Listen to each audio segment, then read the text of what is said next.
Hi. Peter, we made it. Sorry, I was trying to get it to come up on my laptop, but I'm on my phone instead. So, Okay, there we go. You look great. all right. Well, good morning, everybody. And we're here today. I'm very excited to be talking with Peter Gurski, who's a three-time Emmy-nominated set decorator and interior designer. And Morning. Peter, good morning. You're from Detroit originally, right? Yes, from right around Detroit in Michigan. Yeah. And how did you get started in a career in set design, or did you start off in interior design? Well, I started off in set design. I actually was a theater major in college. I'm one of those failed actors. And after they saw a couple of auditions, they said, the scene shop is right over there. Why don't you go back there? So I learned how to build and paint scenery. So And that's how I got my start. what was your first project working on in Detroit? Well, we grew up around Sam Raimi, who was a director for Spider-Man. And at that beginning of his career, he was doing a super, super low budget movie called Evil Dead, which many people who are film cultists love. And we all worked on it.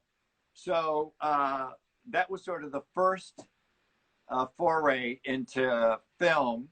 And then the thing that brought me out to Los Angeles was that I had a friend here, Michelle, who had also worked with Sam, and we were all going to work on his new version of Evil Dead now that he had Hollywood money. So I came out here to pursue the dream like everybody else. So, Well, that's wonderful. So I know the thing that I found very interesting is that you were selected for to do the set design for the second coming of Will and Grace. So yes, that's quite a feather in your cap. that was really great. I had the honor of working on the first version, the first go round. Although I wasn't the set decorator, I worked for Melinda Ritz, and I learned a lot from Melinda. And at some point, I went out on my own. So when they returned, um, and Melinda decided not to do it, she got 3 Emmys from the original run. So uh, they asked me, so I was quite honored to be able to, step into the role. Well, that's Great. exciting. So what was it like the inaugural night for the show when it opened? I'm Well, sure there was a lot of pressure. yeah, a lot of pressure, and it was exciting because they had been able to hang on to the entire set for the dozen odd years it had been off the air because it had been on display at Emerson College, which was the alma mater of the Hmm. producers. So that never happens. The set walls, the furniture, everything, down to the candy in the candy dish, which by that time had petrified. But uh, we never get a chance like that to go back and revisit a set.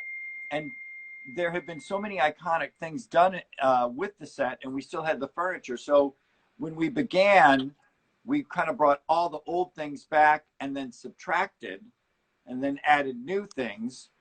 And opening night, so we were very excited opening night because all the fans of the show were so invested in how it looks, and so we had to pass the test with the fans, Yeah, you don't and want to alienate them. you don't want to, right? You Yeah, have to still be able to tell the story, but you want to update it, you want it right. to be exciting. So the apartment walls have been refurbished, things have been changed, updated. All the furniture was, we kept some of this iconic stuff, we brought in new stuff. So opening night, there's over 300 people in the audience, and it's very exciting. They bring out the actors. There's tumultuous applause. It's a standing ovation to greet the actors. The set's still covered up with a big curtain. They gave the mic to Eric McCormick, and he introduced the new set, and they pulled the curtains back, The lights went on full blast, and there was a pause, there was a silence, and then the audience gave the set a standing ovation. So we knew we had a winner. It was that's so exciting. gratifying. Amazing. Great. Yeah. I'm sure you were on pins and needles. Yes. So, Peter, who sets the tone for the set? Is it the writers? Is it you? Is it a collaboration? How do you come up with how you create a set for a particular program? Well, it's always collaborative, and really the beginning of it comes from the writing and the script. What do the creators of the show want? So it starts there, and then I work with a production designer who really guides the look of the show overall, and then we're guided by the script. And then I throw in my own ideas into the hopper and mix it all around, and I come up with a set. So it is collaborative, but you certainly have the opportunity to give your own viewpoint. Oh, that's good. And are the writers and directors usually open to suggestions that you have? Yes, but the great thing is we worked with the amazing and legendary Jimmy Burrows as our director first. In fact, he's directed every episode of Will and Grace, the new version and the older version. And his needs were very little because he focuses on the words and the performances. And his stuff is very pragmatic, like move that door over there, or I need another pillow or something. Never interfered with the design process. It was always about a practical solution for him. And really, it was about Max Muchnick and David Cohen as the creators, really was the driving force for all the creative changes. And then Glenda Ravello, our production designer, and taking that information, and we're all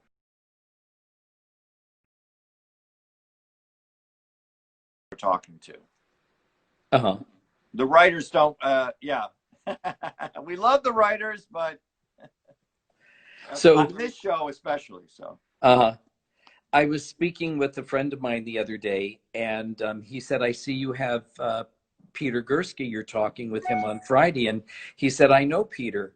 And it was Gary Gibson, who was one of my, I did the first 2 chats with Gary, who's an interior designer.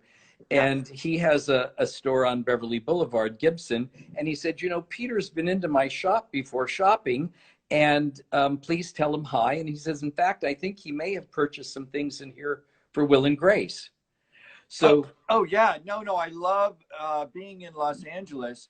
We have so many opportunities for shopping and all the different shops, and there's so many creative people that have a retail store. I love Gary's shop, especially because there's so many beautiful things, but also oddly beautiful things. Right. So it sort of reflects his personality. Right. I love Gary. No, I've known Gary a long time. Love his shop. I always love to go in there when I feel like I'm stuck for inspiration. I stop by Gary's shop, and I walk through, and I'll find a little something or an unexpected thing, and that will sort of get me on the road to inspiration. But there's a lot of Gibson bits and pieces here and there in the Will and Grace sets. I love Nikki Kehoe. I love Lawson Fenning. I love all the shops. The studios have a treasure trove of resources for you, right? Yeah, absolutely. The great thing is that all the studios still have their prop houses, and especially Warner Brothers, Universal, and they're almost 1 million square feet of space. And there's just a treasure trove, really, is the only way to describe it. You really How do you go through have to dig for it. But yeah. I was going to say, it's got to take hours to go through this stuff. Well, once you get the hang of it, and you know where stuff is, and you have your secret spots, and you know where to look, it helps. But a lot of times, I mean, I've had great buyers who work with me especially on Will and Grace. This past time I had a fellow named Peter Ayala, who was very, very thorough in his search to find things. So even in that process, it can be collaborative when we're both looking for things, and Peter might find something, I might find something. So, you know, really great.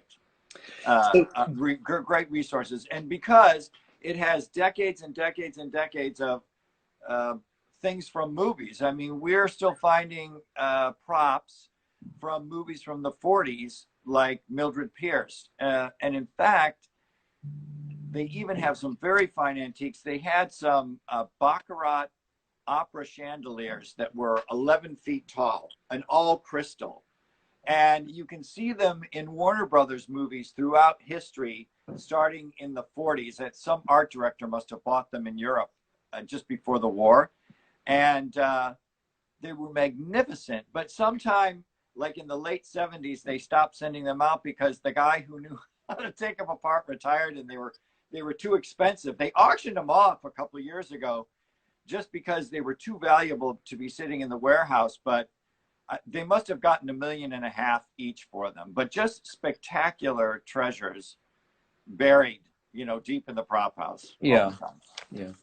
So, you know, I think when I think of television sets and so forth, I remember as a kid, I mean, I guess it was probably America's favorite show was I Love Lucy. Yeah.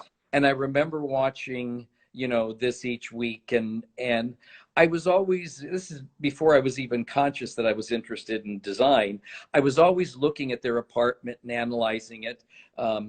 I also was always curious what Fred and Ethel's apartment looked like. Right. So, but you know, they had the same set week after week, and they slept in separate beds, but I would always look at the furniture and so forth.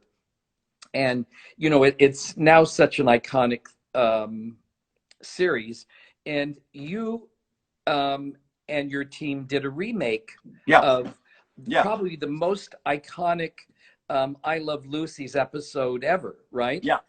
Well, you know, the creators always wanted, from the beginning of the show, they wanted to do some sort of homage to I Love Lucy, because it's really the beginning of the modern sitcom. Mm-hmm. And so we got to do it this last time. It was our third or fourth to the last show. We recreated the Ricardo's apartment, which was amazing, because today, because of the demands of the audience and the way we film, our sets are full of details for character. But even in I Love Lucy, the sets were more spare in detail and amount of stuff in it. So we really had to zoom in and do, thank God for Google and image searching, because we were able to really get down to the nitty-gritty details. I mean, we had there's a little flower cachet pot on the mantle, and we were able to count the number of rosebuds, which we matched. So it was sort of things like that. We were making lampshades to match, and the item, there was like maybe one or two things on the coffee table. So really had to work to match it, you know. Right. Made sure we had the fabric on the sofa and the chair. So we replicated the apartment down to the nth degree, and then we did a scene from the candy factory, and that's everybody's favorite. As everybody's favorite. Yeah. Well, and then Lucy Arnaz Jr. played the forewoman, excuse me, and which was such a delight to have her on set, and it was so amazing because she's a direct connection to her parents who did the show. So to have her blessing was amazing, and it was so great. She sent me a thank you letter. I think she sent everybody a thank you letter, but for, you know, taking such care of her parents' legacy. So we did that scene, and she participated. We did where Lucy is stomping the grapes in the vineyard. Oh, right. So it was an amazing experience to be able to recreate all that. So where did you film that scene with the candy? Right on the stage. We replicated the stage. In fact, the candy factory was set up in front of Will's apartment. It was a tiny little set. Oh, and then we did, of course, the iconic. I'm not gonna say this right because I was getting it wrong. Vita Vita Vegemin, where Right, she gets drunk on the syrup. Yeah, right. so funny. The thing is, everyone got to play a different kind of Lucy. So Deborah did Vita Vita Vegemin. Megan Mullally did the Vineyard, and then Sean Hayes was the Lucy in the Candy Factory. So Ah. just so funny, so funny. So tell me about some of the other programs that you've worked on. Well, I think that Will and Grace is really the most recognizable. I did a show for Netflix a couple of years ago called Disjointed. So I've been bouncing around, but I also worked on the iconic reboot of Fuller House. So I brought that one back to life as well. And that was interesting because that hadn't been done since the 80s. And Wow. we had all the actors were still there. So that was interesting too, because we had to update that as well.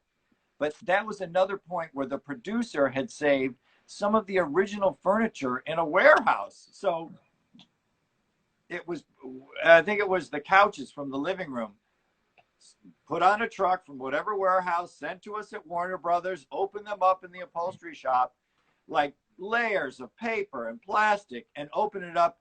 And what was the dog's name? Comet, I think. The dog's hair was still on the Oh, you're couch from kidding. 30 years ago when they wrapped it up. Crazy. Yeah. So many great opportunities. Oh, so it's up in this is another thing about the upholstery shop or the prop house. We take it up there, and the upholstery guy who's been working there for decades, it was this blue plaid couch. He opens up the paper, he goes, oh, wait a second, goes back in the storeroom, rummages around. 5 minutes later, he comes out with a bolt of fabric that matches the sofa from when they upholstered it 30 years ago. Oh my God. So it had been sitting in the pile, just sitting and waiting for us. And the moths hadn't gotten to it. No moss ever, no. Okay. So what do you have any, I know that when you probably watch television or you watch sitcoms, you probably, the immediate thing you do is focus on the sets and pick them apart. I think we become victims of our careers, and I know when I go into a restaurant or I'll see something on television, I immediately look at the sets and how things are arranged, and I'll notice if something is out of place, if something is the wrong period for this particular show. So do you actually watch a program or are you analyzing it? No, I usually am able to divest myself, although, it's always running at the back of my head. I will start cataloging. If I see stuff that I recognize from a certain prop house, I will go, oh, that's from Warner Brothers, or that's from Omega Cinema Props, or that's from Studio Gallery. So, yeah, I'm always taking note. I think the one thing is, the thing that always brings me out of it is if I watch a period film and I know that the piece, something or a detail isn't right, and it just always throws me. But more often than not, I can enjoy the story, but I'm still watching. Right, of course. So do you have, if you think about perhaps some programs that you think had notable sets, other than yours, of course? Well, when one is busy on one's own sets. Yeah. I loved some of the longer format shows, like I loved Pose. I love all the work of the decorators that I know that do, Ryan Murphy shows. Ellen Brill, other set decorators do amazing, amazing work. I love some of the longer format shows. I love any of the sitcoms I see because it's a recognizable format for me.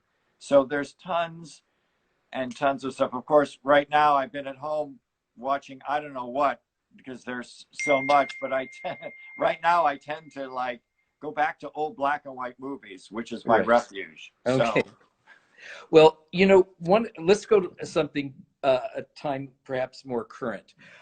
One of my favorite shows, and it's a huge hit, is the Marvelous Mrs. Maisel. oh yes, And I just think it's one of the most brilliant shows on television. And I think it's an Amazon Prime show. mm-hmm. And I I have a lot of friends that will watch it especially the women Yeah. who will watch it just for the fashion. But Yeah. the sets, the automobiles, the scenery, Yeah. everything is, for me, it seems to be just perfectly done. So Right. give me your take on this. Am Well, I right? I'm a little prejudiced because we've had to compete with Mrs. Maisel for Emmys and Art Director Awards. So Mhm. the enemy. But I have to acknowledge that they do amazing work. And I've seen a couple of episodes and I can see all the hard work that's done. And it's very thorough. And I love how the exuberance of the art direction and set decorating matches the exuberance of the story that's being told. Mhm. I love them recreating period elements, but so that they're fresh and brand new, so as they would be seeing them. So I love seeing the bright colors and the optimism and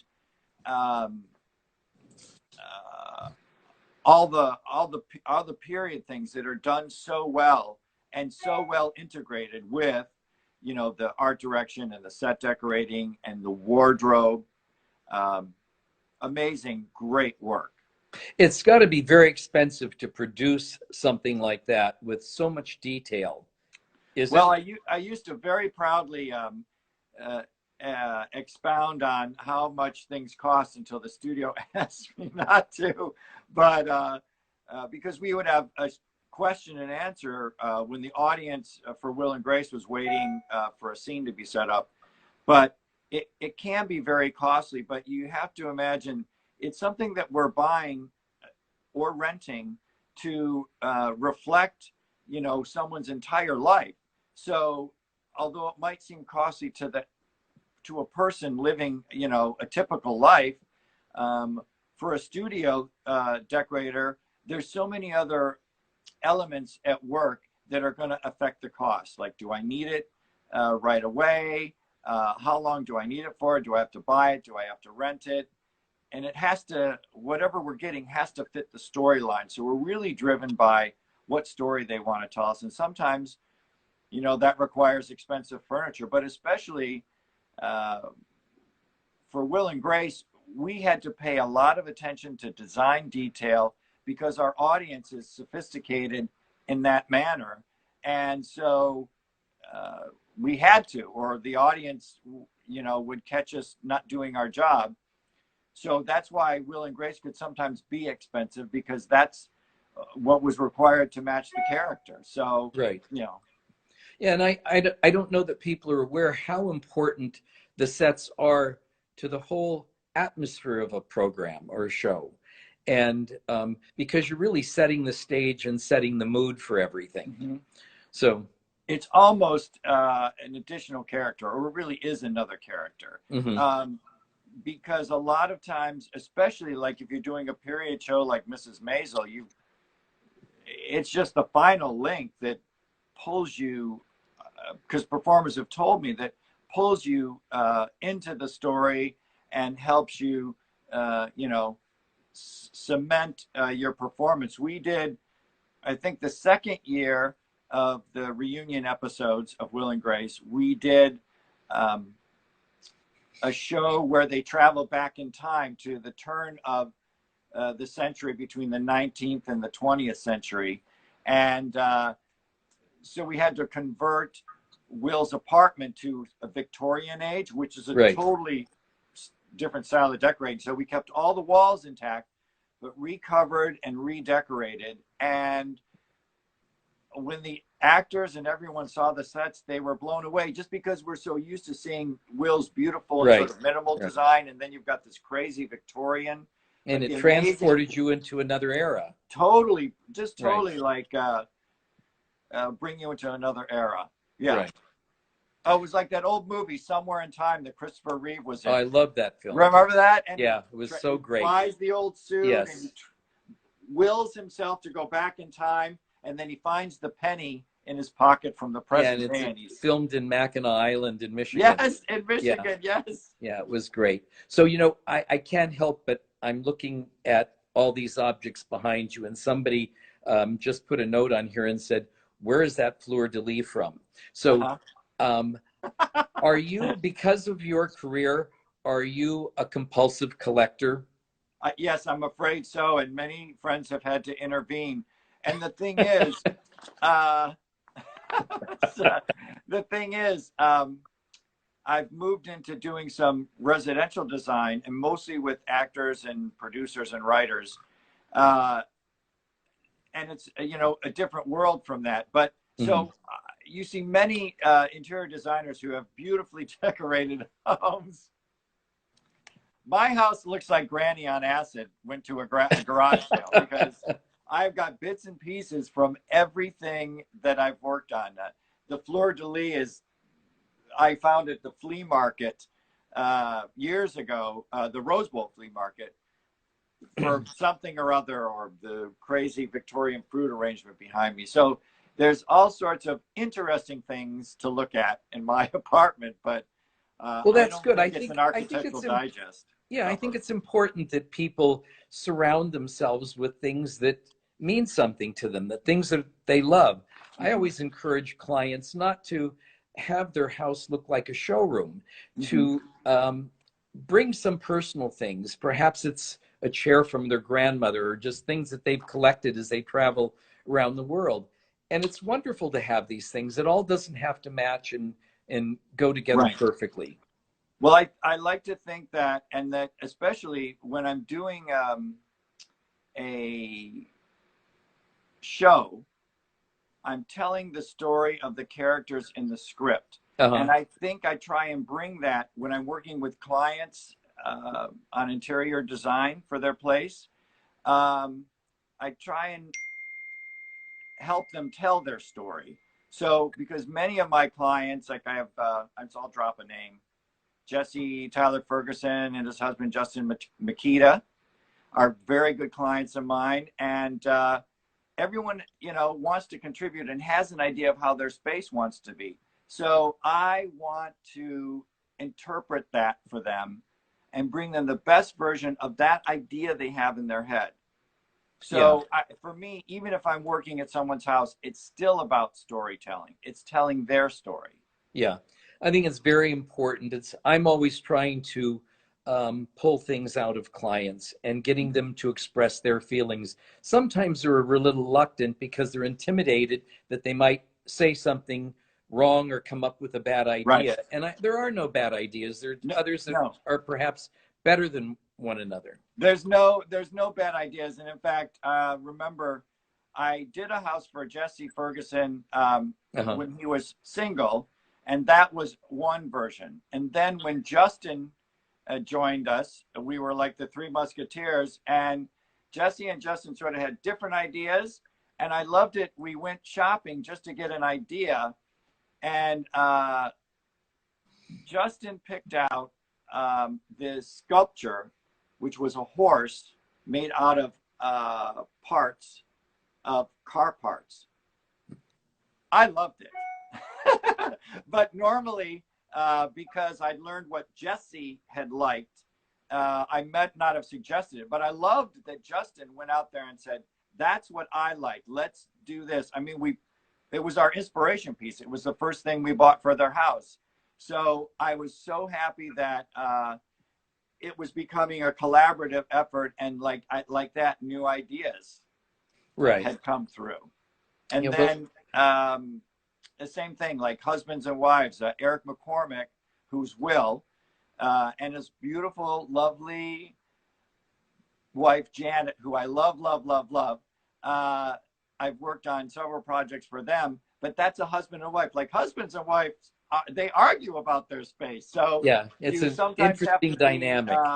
You have to be a referee. So, funny moments, because in the end, it's it's their house, and even if we make a misstep, we can correct it. But people get so passionate Well, about, that's good you know, because what color they want or you're something also like that. very passionate. Yeah.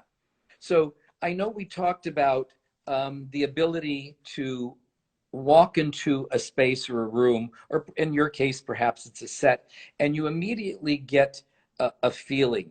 It's Yeah. an innate response. And I think everybody is born with a gift. We all have Right. our gifts in life, whether your specialty is medicine or teaching, whatever it is. And you had said, you know, you can walk into a space and immediately feel it Right. and know what it needs. And I responded to that because I do the same thing. I don't even Yeah. have to think about it. I know when I start thinking about it, I'm making a mistake. So Well, these are my gifts. I can tie a bow tie without looking, and it's very handsome. and and I walk into a space and I almost immediately know exactly what I want to do with it. But it's kind of hard when you meet a new client or walk onto a new set to just blurt out, you know, after 5 minutes, oh yeah, I've got this covered, you know, because nobody thinks they're getting their money's worth. So you have to kind of dole out the information, but it's a curse. It's a blessing and a curse. Yeah, it is. I really do envision it. And that helps guide me. So it's just what happens. You know, I Right. was a kid with an imagination, and now Well, here I that's am. why you're successful and that's why you're brilliant, Peter. So everybody keeps saying, would you tell Peter to back up so they can see your tie? Oh, there you go. You have tie fans on today. There you go. Great. And my zebra shirt. Yeah. Okay. So, Peter, at the end of the day, when you leave all this, what do you do to sort of chill and relax and get yourself centered again? Well, um, I do love hanging out with friends. It's been a little more difficult lately, but Mhm. I have my pods of friends where we've quarantined, and all of us are, you know, we're cleared to go. So, but love just getting together with friends and making food, and you know, I have a lovely deck out the back of my house, and we have great weather here in California. So I love having dinner with friends out on the deck and just, you know, sharing each other's reflections about life. You know, Yeah, it's that's lovely. having great friends is a blessing. Yeah, I think that's probably the thing that everybody is missing at the moment is Yeah. sharing intimate times with one another because it's what really Yeah. makes life so wonderful. Yeah. And of course, I have to acknowledge my dog, Toby. He's off somewhere chasing a squirrel. It's me and Toby. Yeah. Um, Thank you, Peter. This is so great to talk to you. And I think everybody is thrilled to get a little insight into your world as a designer and a set decorator. It's exciting. If people want to find you, how do they go about? Do you have a website that they can explore? It's petergurski.com. And I have examples of clients' homes I've done, and also sets are on there as well. And you can send me an email if you want to contact me. Great. Thank you, Peter. I really enjoyed it. And I know everybody else did too. Thank you. Thank you so much, Mark. What a All right. great, fun experience. Thank you Great. so much. Have a good weekend. Cheers. Bye.